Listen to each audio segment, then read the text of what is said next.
شروع کرتا ہوں اللہ تعالیٰ کے نام سے جو بڑا مہربان نہایت رحم والا ہے۔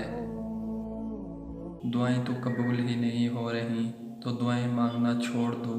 ان وسوسوں سے وہ ڈرتے ہیں جنہیں اپنے رب کی قدرت کے معاملے میں شک ہوتا ہے، جنہیں معجزوں پر یقین ہوتا ہے، وہ صبر کرتے ہیں۔ وہ یہ سوال نہیں پوچھتے کہ ہم اتنا انتظار کیوں کروایا جا رہا ہے اور ہماری دعا جلدی قبول کیوں نہیں ہو رہی۔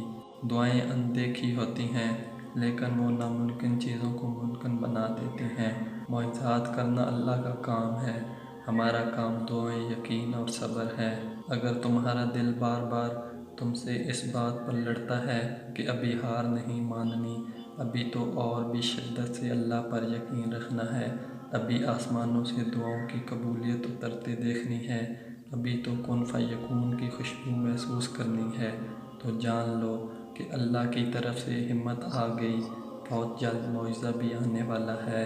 تمہاری کہانی کے آخر میں ایک معجزہ ہے۔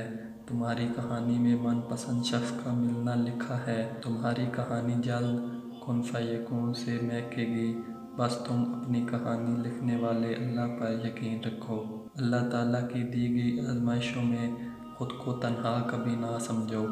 ہمارا رب دنیا کا سب سے مختلف امتحان لیتا ہے۔ ہر دفعہ جب دنیا میں اساتذہ طالب علم کا امتحان لیتے ہیں تو تیاری مکمل کروا کر ساتھ چھوڑ دیتے ہیں، لیکن جب اللہ کی بارگاہ میں ہماری آزمائش کی شرافت ہوتی ہے تو وہ ہمارے امتحان کے دوران بھی ہمارا ساتھ دیتا ہے اور بعد بھی۔